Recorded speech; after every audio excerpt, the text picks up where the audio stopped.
pour la plupart d'entre nous chrétiens, lorsque nous nous mettons à fond dans un projet important, il y a cette petite voix qui murmure, est-ce que je ne fais pas trop? Est-ce que je ne suis pas en train de devenir comme le monde? Est-ce que Jésus serait vraiment CEO d'une multinationale? Est-ce que je ne devrais pas simplement me contenter de ce que j'ai déjà? On vous a dit de vous contenter de peu. On vous a prêché que l'humilité, c'est rester petit. Et pourtant, au fond de vous, il y a ce feu, cette envie de construire, d'étendre, d'impacter, de générer des ressources massives. Alors, qui a raison? Votre feu intérieur ou la culpabilité religieuse? Je vais, à travers ce temps que nous allons passer ensemble, vous montrer que vous pouvez bien poursuivre vos ambitions et avoir une intimité élevée avec Dieu. Je suis Gildas Stanko et bienvenue sur Rigor Web Podcast.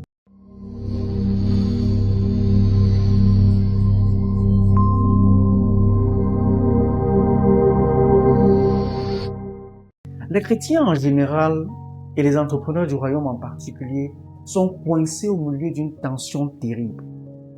D'un côté, nous avons le mandat culturel. Soyez féconds, multipliez, remplissez la terre et l'assujettissez. C'est un ordre de domination, de gestion et d'expansion.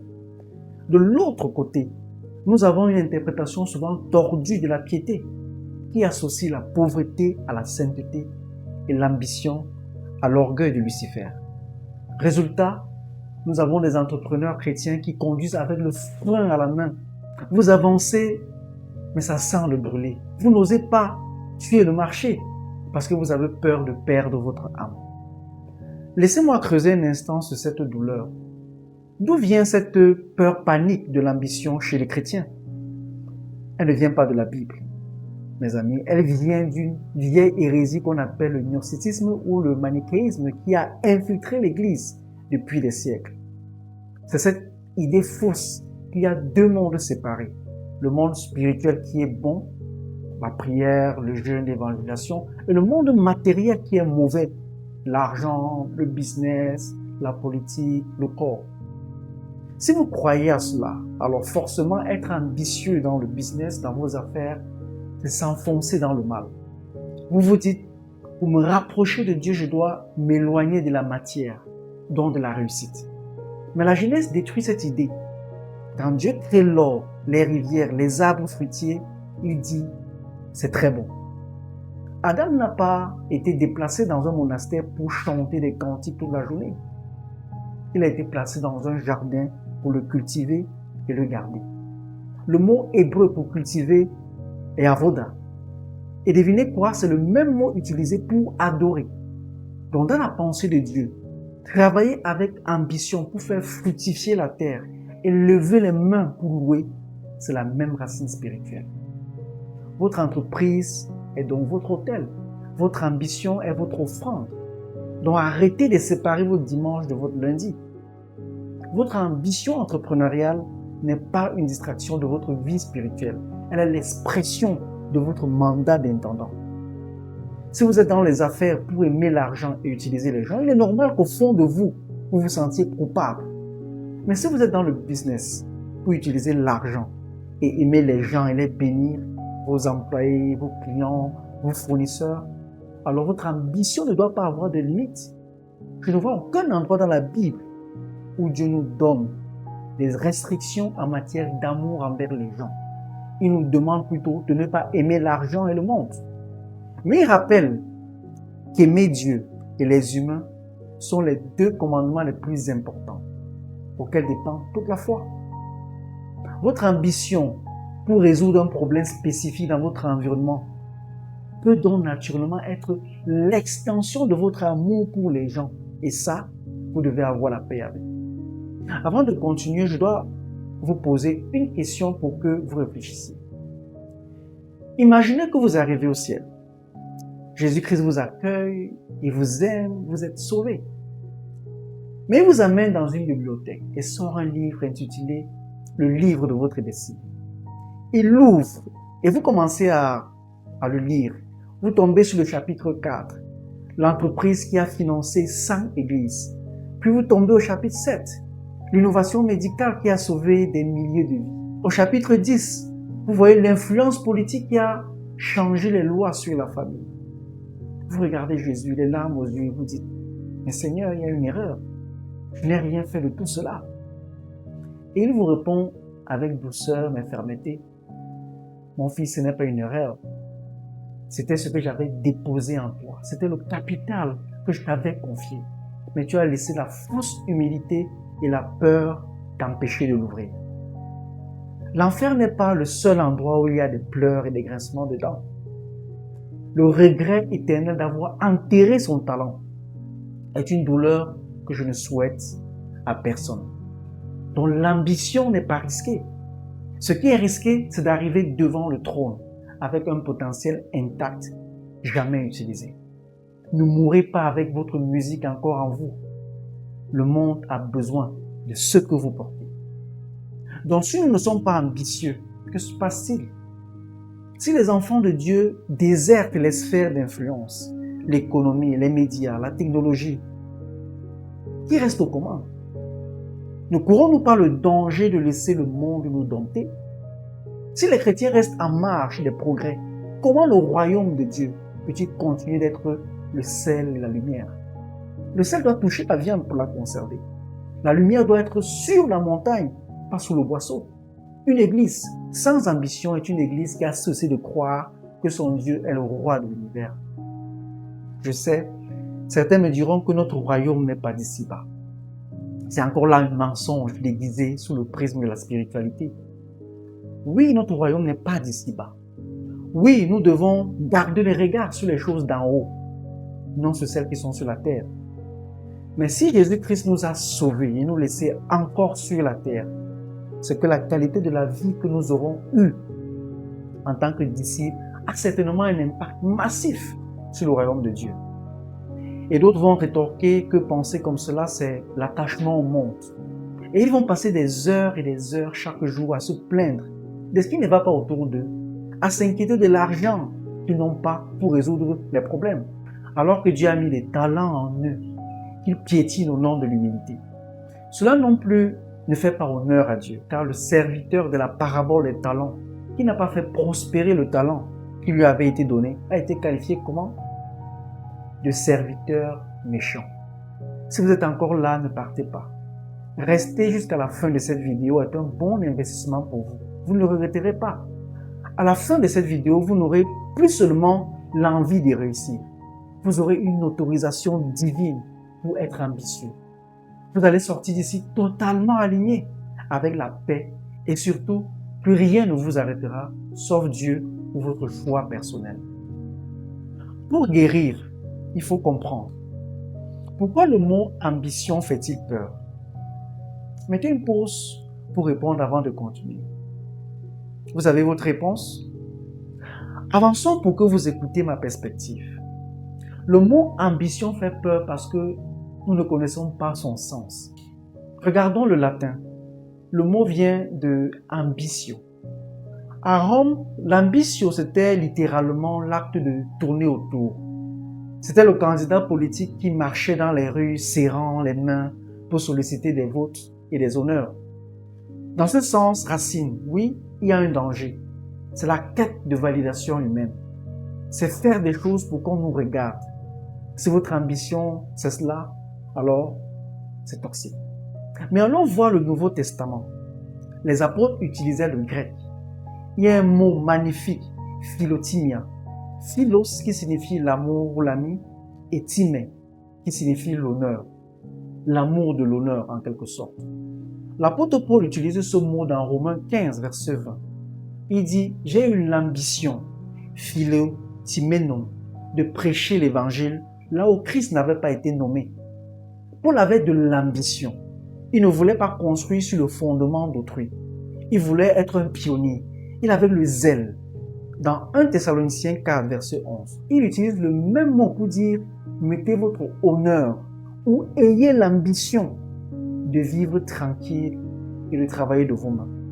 Donc la Bible ne condamne pas le mouvement vers l'avant.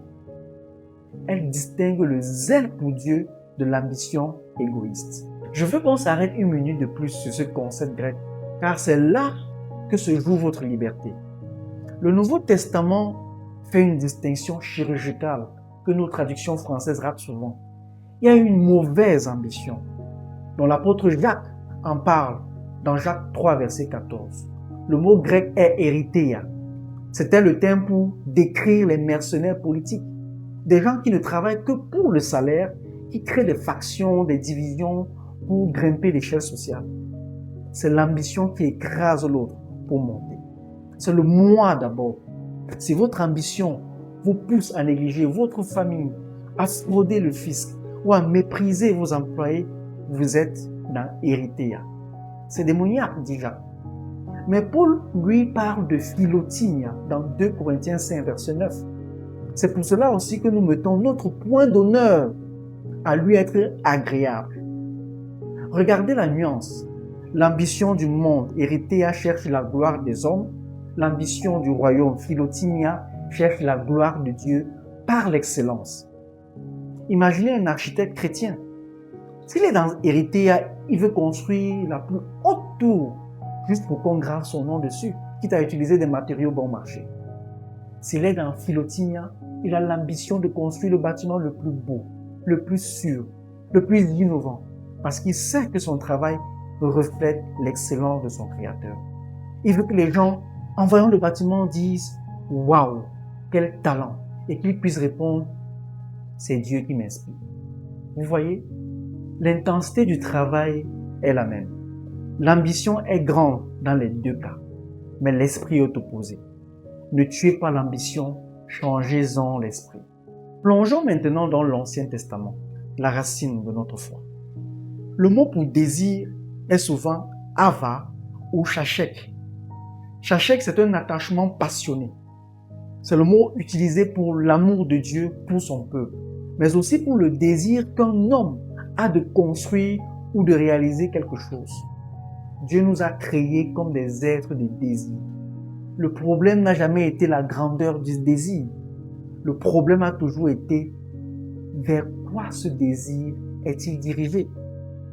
L'ambition, c'est comme l'énergie nucléaire. Je pourrais prendre cet exemple. Mal dirigé, c'est Hiroshima.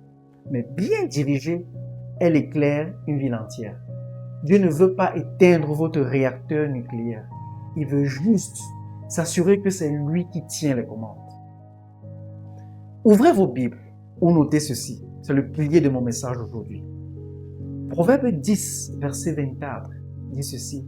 Ce que craint le méchant lui arrive, mais le désir des justes, Dieu l'accorde. Arrêtez-vous un instant. Relisez la deuxième partie. Le désir des justes, Dieu l'accorde. Certaines traductions disent, il sera donné aux justes ce qu'ils désirent. C'est une affirmation vraiment grave pour un esprit religieux. On nous a appris que Dieu veut briser nos désirs, que nous devons mourir à nous-mêmes au point de ne plus rien vouloir. Pourtant, Salomon, l'homme le plus sage et le plus riche de son temps, nous dit que Dieu est le sponsor du désir du juste. Pour moi, c'est extraordinaire. Pourquoi Dieu finance-t-il ce désir? Parce qu'il y a une condition, être juste. Être juste, ce n'est pas être parfait, c'est être justifié, aligné, en relation d'alliance avec Dieu. Quand vous marchez avec Dieu, le psaume 37, verset 4 s'active. Fais de l'Éternel tes délices et il te donnera ce que ton cœur désire. Ce n'est pas de la magie, c'est de l'alignement. Plus vous êtes intime avec Dieu, nos délices, plus votre cœur commence à battre au rythme du sien. Vos désirs changent. Vous ne voulez plus juste une Ferrari pour frimer. Vous voulez des ressources pour financer le royaume, pour créer de l'emploi, pour innover, pour résoudre des problèmes. Et quand votre désir devient le reflet du désir de Dieu, pourquoi Dieu ne l'accorderait-il pas? Dieu serait-il contre sa propre volonté? L'ambition d'un entrepreneur aligné, c'est la volonté de Dieu en action sur terre. J'entends déjà une objection dans la salle ou derrière votre écran. Mais Judas, le cœur de l'homme est tortueux. Comment puis-je faire confiance à mes désirs? C'est une excellente question. Si vous n'êtes pas né de nouveau, vos désirs sont effectivement dictés par votre nature pécheresse. Mais ici, Proverbe 10, verset 24 parle du juste. Dans la nouvelle alliance qui est le juste, c'est celui qui a été lavé par le sang de Jésus et en qui habite le Saint-Esprit et qui se soumet continuellement et de manière consistante à l'Esprit Saint, par amour, mais aussi parce qu'il a compris que Dieu est saint et en tant que tel, il est redoutable. Qui peut le mépriser et sortir indemne? Ézéchiel 36, verset 26 dit « Je vous donnerai un cœur nouveau et je mettrai en vous un esprit nouveau. » Quand vous devenez un entrepreneur du royaume, Dieu ne fait pas que patcher votre vieux logiciel, il change le disque dur. Philippiens 2, verset 13 nous donne la clé ultime, car c'est Dieu qui produit en vous le vouloir le faire selon son bon plaisir. Réalisez cela, Dieu produit le vouloir. Cela signifie que cette ambition qui vous brûle, cette idée de lancer une franchise, de créer cette application, d'ouvrir cette école, si vous marchez dans la sanctification, ce n'est pas votre idée, c'est une implantation divine. Dieu utilise votre désir comme un GPS. Pourquoi avez-vous le désir de l'immobilier et pas celui de la médecine? Pourquoi avez-vous l'ambition de la finance et pas celle de l'art? Parce que Dieu a codé ce désir en vous pour vous diriger vers votre territoire de mission. Tuer ce désir, c'est éteindre le GPS de Dieu. Le désir du juste est une prophétie en attente d'accomplissement.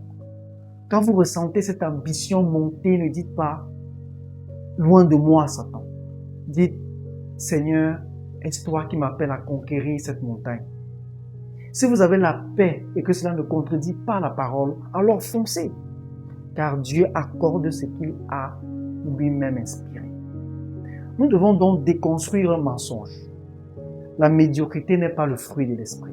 L'auto-sabotage n'est pas de l'humilité. Regardez la parabole des talents en Matthieu 25. C'est terrifiant.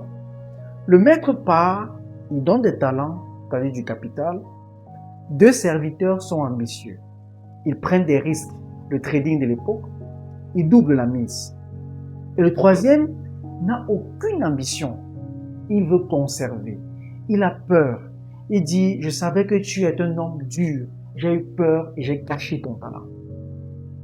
Quelle est la réponse du maître? Bon et fidèle serviteur? Non. Il dit, serviteur méchant et paresseux. C'est violent. Le manque d'ambition, le refus de faire fructifier le dépôt de Dieu est qualifié de méchanceté. Pourquoi? Parce que vous privez le monde de la valeur que Dieu a mise en vous. Donc, entrepreneur du royaume, si vous refusez de grandir, vous refusez d'aider plus de gens. Si votre entreprise stagne par fausse humilité, vous ne pouvez pas embaucher ce père de famille qui cherche du travail. Vous ne pouvez pas financer cet orphelinat. Vous ne pouvez pas influencer les lois de votre secteur pour qu'elles soient plus éthiques. Votre ambition est l'outil de votre impact. Je répète, votre ambition est l'outil de votre impact. Ne me croyez pas sur parole. Regardons l'histoire. Il y a des modèles bibliques qui ont été ambitieux tout en dépendant de Dieu. Regardez Joseph. Il commence esclave. Il finit premier ministre de la plus grande superpuissance mondiale, l'Égypte. Pensez-vous qu'on gère une crise alimentaire mondiale sans ambition? Joseph a mis en place un système de stockage, de taxation, de redistribution complexe. Il a géré l'économie. C'était un CEO visionnaire. Mais il a dit, c'est Dieu qui m'a envoyé ici pour vous sauver la vie. Analysons le cas de Joseph avec nos lunettes d'entrepreneur moderne. On raconte souvent l'histoire de la tunique et des rêves, mais on oublie la partie business. Joseph se retrouve face au pharaon. Il vient d'interpréter le rêve. 7 ans d'abondance, 7 ans de famine. À ce moment-là, Joseph aurait pu dire, bon roi, c'est terrible, je vais aller organiser des réunions de prière pour que Dieu nous épargne. Non, il ne fait pas ça. Il ne spiritualise pas le problème de manière passive. Il propose un plan stratégique économique. En Genèse 41, il propose de prélever un 5e, 20% des taxes sur les récoltes. Il propose de bâtir des infrastructures de stockage. Ça, c'est la logistique. Il propose de centraliser la gestion des grains sous l'autorité royale. Ça, c'est la gouvernance. C'est une ambition administrative colossale. Il s'agit de gérer l'économie de la première puissance mondiale pendant 14 ans. Cela demandait des compétences, de l'audace, de la prévision. Joseph a dû négocier avec les propriétaires terriens, gérer les transports, construire des silos géants. Était-ce mondain? Non, c'était le moyen de Dieu pour sauver la lignée messianique. Sans l'ambition managériale de Joseph, Jacob et ses fils seraient morts de faim. Il n'y aurait pas eu de tribu d'Israël, pas de David, pas de Jésus. Votre ambition de créer des systèmes solides, de faire du profit pour avoir des réserves, n'est pas de l'avarice, c'est de la prévoyance. Vous êtes peut-être le Joseph que Dieu prépare pour la prochaine crise économique, afin que votre entreprise soit le grenier qui nourrira votre communauté. Passons à un autre exemple. Regardez Néhémie. Il était échanson, sommelier royal, confortable. Mais il a eu une sainte ambition, rebâtir une ville entière. Il a fait du lobbying auprès du roi, lever des fonds, gérer des équipes de construction, gérer la sécurité armée. C'était un entrepreneur immobilier féroce. A-t-il perdu son âme? Non. Il a restauré l'honneur de Dieu à Jérusalem. Et Daniel, il a servi sous plusieurs empereurs païens. Il était 10 fois plus sage que les autres. L'excellence est une forme d'ambition. Daniel ne s'est pas dit « Je suis un enfant de Dieu dont je vais faire le minimum car Babylone c'est le diable ». Non, il a dominé par sa compétence. Son ambition professionnelle a forcé les rois païens à reconnaître que le Dieu de Daniel était le Dieu vivant. Beaucoup d'entre vous évoluent dans des milieux séculiers difficiles. La finance, la mode, les médias. Vous vous sentez, je dirais, sale. Daniel servait à Babylone. Babylone, c'est le sommet de l'occultisme et de l'idolâtrie. Daniel a-t-il fui? A-t-il créé une petite sous-culture chrétienne isolée? Non.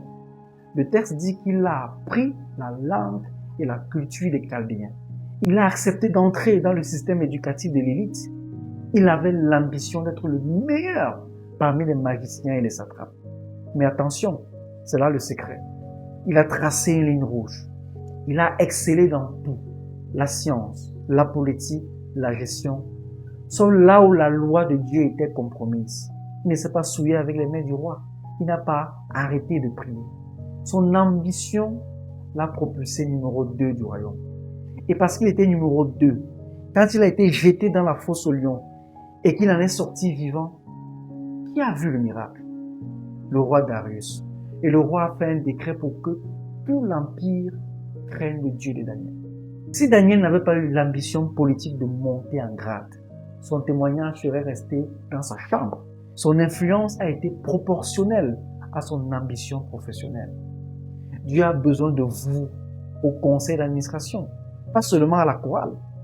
Mais pour arriver au conseil d'administration, il faut de l'ambition, de la compétence et une intégrité à toute épreuve. Justement, cette compétence et cette intégrité ne s'improvisent pas. Ils sont le fruit d'une discipline que j'appelle la rigueur. Si vous sentez ce feu monter en vous, mais que vous ne savez pas comment canaliser cette énergie pour transformer réellement votre environnement, j'ai écrit un guide pour vous accompagner dans mon livre « Osez la rigueur ». Comment cultiver l'excellence et transformer votre environnement par la performance. Je décortique précisément les mécanismes pour passer de la simple intention à une performance qui honore Dieu. Ce n'est pas juste un livre sur le business, c'est un manuel pour ceux qui, comme Daniel, refusent la médiocrité et visent l'excellence absolue. Si vous voulez arrêter de conduire avec le frein en main et devenir ce leader que votre secteur attend, vous trouverez le lien et les contacts pour vous procurer l'ouvrage dans la description ci-dessous. Ne vous contentez pas d'écouter cette vidéo, donnez-vous des outils pour incarner ce message. Vous savez, pendant trop longtemps, l'Église a séparé les rois et les prêtres. Le prêtre s'occupe du culte, le roi s'occupe de la guerre et de l'économie. Mais Jésus est venu instaurer un nouvel ordre, l'ordre de Melchisédek. Il est à la fois le roi et le prêtre. Et Apocalypse 1, verset 6 dit qu'il a fait de nous un royaume de sacrificateurs, c'est-à-dire de prêtres. Écoutez-moi bien. Dans votre bureau, vous portez une double onction. Quand vous négociez un contrat, vous êtes un roi. Vous cherchez l'expansion, la justice, la ressource. Quand vous gérez un conflit ou que vous innovez pour aider les gens, vous êtes un prêtre. Vous faites descendre le ciel sur la terre, vous médiatisez la bénédiction. Arrêtez de voir votre entreprise comme une activité profane. C'est votre paroisse. Votre bureau est votre lieu saint. Vos clients sont les âmes que Dieu vous envoie, non pas forcément pour leur prêcher avec des mots, mais pour les toucher par la qualité divine de votre service. Quand vous réalisez que votre business card est un mandat apostolique, vous ne travaillez plus pour payer les factures. Vous travaillez pour établir le territoire du roi. Cela change tout à votre posture de lundi matin. Passons au Nouveau Testament. Jésus était-il ambitieux? Absolument. Son ambition n'était pas commerciale, elle était rédemptrice. Hébreux 12, verset 2 nous dit qu'il a enduré la croix en vue de la joie qui lui était réservée. Il visait un résultat, racheter une humanité de toutes les nations. Il voulait tout gagner. Il n'est pas venu pour sauver 3 personnes dans un petit village. Il est venu pour le monde. C'est de l'ambition à l'échelle cosmique. Et Paul, il voulait aller en Espagne, l'extrémité du monde connu à cette époque. Il disait, je cours vers le but. Il ne marchait pas, il courait. Ces hommes étaient dévorés par une vision. Ils étaient ambitieux, mais totalement dépendants. C'est ça le secret. Alors, comment savoir si votre ambition est saine? Comment Dieu et Jésus voient-ils l'ambition dans la perspective divine? Il y a 2 systèmes. Le système du monde, c'est la tour de Babel, qu'on retrouve en Genèse 11. Leur slogan, allons, bâtissons-nous une ville et une tour et faisons-nous un nom. L'ambition mondaine a pour finalité l'ego, la peur de l'anonymat, l'accumulation pour la sécurité personnelle. C'est une ambition tournée sur soi-même. Le système du royaume, c'est Abraham, Genèse 12. Dieu dit, je rendrai ton nom grand et tu seras une bénédiction. L'ambition du royaume a pour finalité le service. Dieu vous rend grand pour que vous puissiez porter plus de fruits pour les autres. C'est une ambition centrifuge. Tout part vers les autres. Voici comment vérifier votre cœur au quotidien. Posez-vous ces 3 questions. La question liée à la source. Est-ce que cette idée vient d'une frustration, d'une jalousie ou d'une inspiration ou d'une vision de Dieu? La première question s'appuie sur la source. Est-ce que cette idée vient d'une frustration ou d'une jalousie? Ou plutôt d'une inspiration ou d'une vision de Dieu? Deuxièmement, suis-je prêt à compromettre mes valeurs pour y arriver? Si oui, c'est l'ambition du monde. L'ambition du royaume n'utilise jamais les outils du diable pour construire la maison de Dieu. Et la question liée à la finalité. Si je réussis, qui reçoit la gloire? Si je gagne ce million, ce milliard, qu'est-ce qui change pour le royaume? Je dois vous avertir, au moment où vous allez dire oui à cette ambition divine, une alarme va sonner dans le camp de l'ennemi. Si vous ne faites rien, le diable vous laissera tranquille. Mais dès que vous décidez de prendre un territoire économique, attendez-vous à de la résistance. Néhémie, quand il a commencé à bâtir, a subi des moqueries, des menaces, des complots. A-t-il dit, oh, c'est trop dur, ce ne doit pas être Dieu? Non. Néhémie 4, verset 17 nous dit que les bâtisseurs travaillaient d'une main et tenaient une arme de l'autre. Donc, entrepreneur, votre ambition demandera du courage. Il y aura des problèmes de trésorerie. Il y aura des trahisons. Il y aura des nuits sans sommeil. Ce n'est pas le signe qu'il faut arrêter. C'est le signe que vous êtes une menace pour les ténèbres. L'ambition du royaume, c'est une truelle dans une main pour construire le business et l'épée de l'esprit dans l'autre pour combattre le découragement. N'interprétez pas l'opposition comme un feu rouge. C'est souvent la preuve que vous vous approchez du trésor. Je veux qu'on atterrisse avec du concret. Comment cela se traduit-il en semaine au bureau. L'ambition du royaume change votre façon de faire du business sur 3 points précis. Au niveau de la concurrence, au niveau du profit et au niveau du personnel. Prenons le cas de la concurrence. L'ambition mondaine dit « Je dois détruire mes concurrents pour prendre toute la part du marché. » C'est la loi de la jungle. Mais l'ambition du royaume dit « Je dois être tellement excellent que je deviens la norme, mais je bénis ceux qui sont autour. » Un entrepreneur du royaume n'a pas peur de la concurrence, car il sait que sa provision vient de Dieu. Il peut même collaborer. Il ne calomnie pas le concurrent. Il ne gagne pas la qualité de sa lumière par en essayant d'éteindre la lumière des autres. Deuxièmement, au niveau du profit. L'ambition mondaine voit le profit comme le but ultime. Combien je peux accumuler? L'ambition du royaume voit le profit comme une ressource, Dieu étant la source.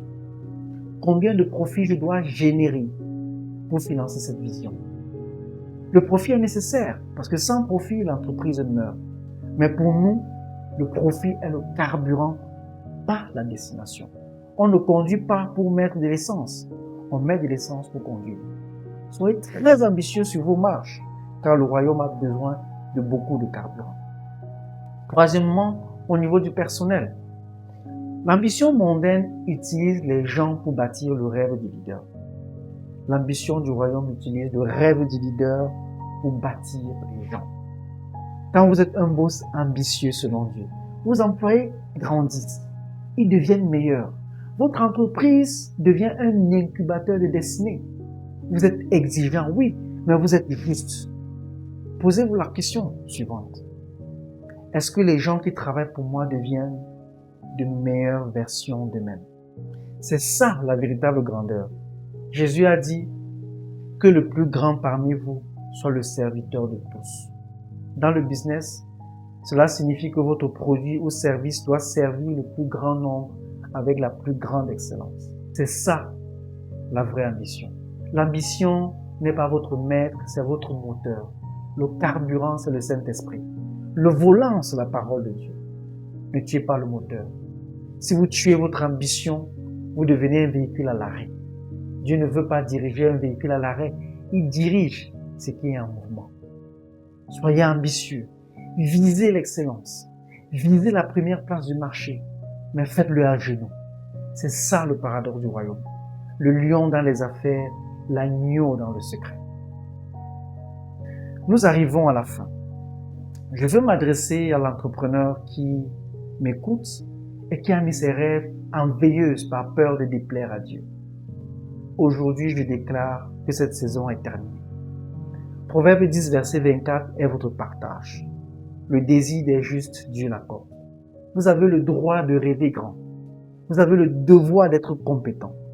Le monde attend la révélation des fils de Dieu, pas la révélation des chrétiens timides qui s'excusent d'exister. Sortez de cette vidéo et allez créer, allez innover, allez bâtir des entreprises qui seront des abris pour beaucoup. Nous avons déjà parlé pendant longtemps. L'atmosphère est chargée. Vous sentez ce feu. Mais je connais la nature humaine. Vous allez fermer cette vidéo, retourner à vos occupations et dans 3 jours, ce feu sera une braise mourante. La science, l'expérience nous montrent que si vous ne posez pas un acte concret dans les 72 heures qui suivent une décision, vous avez 95% de chances de ne jamais le faire. Alors je vous lance un défi maintenant. Pas demain, maintenant. Je veux que vous posiez un acte de foi irréversible. Cela peut être acheter ce nom de domaine auquel vous pensez depuis 2 ans. Envoyer cet email de proposition commerciale qui vous terrifie. Inscrire ce statut d'entreprise. Faire ce don sacrificiel qui prouve à Dieu que vous lui faites confiance pour vos finances. Faites quelque chose qui vous engage. Quelque chose qui dit au monde spirituel et au monde physique, je ne joue plus. Je suis entré dans la course. Ne me croyez pas sur parole. Testez Dieu là-dessus. Posez l'acte et regardez comment les porteurs commencent à s'ouvrir. Ma prière pour vous maintenant, c'est que Dieu brise tout esprit de culpabilité religieuse qui a paralysé votre potentiel. Je prie qu'il brise le mensonge qui dit que la pauvreté est sainte. Je prie qu'il relâche vous l'onction de Néhémie pour bâtir. l'onction de Joseph pour gérer, l'onction de Daniel pour exceller. Qu'il purifie votre ambition, qu'elle ne soit pas pour votre gloire, mais pour la sienne. Qu'il vous donne la stratégie divine, que vos entreprises deviennent des phares de lumière, qu'il vous accorde le désir de votre cœur, car votre cœur lui appartient. Rappelez-vous, une intimité élevée avec Dieu produit une ambition élevée pour le royaume. Ne laissez rien, vraiment rien vous arrêter. L'histoire s'écrit avec ceux qui osent. Soyez de cela. Que Dieu bénisse vos entreprises. Vous avez maintenant les clés pour comprendre que votre ambition est un mandat divin. Mais ne laissez pas ce feu s'éteindre une fois cette vidéo terminée. Pour ceux d'entre vous qui sont prêts à passer de la théorie à la transformation radicale de leur environnement, je vous rappelle que mon livre « Oser la rigueur » est disponible.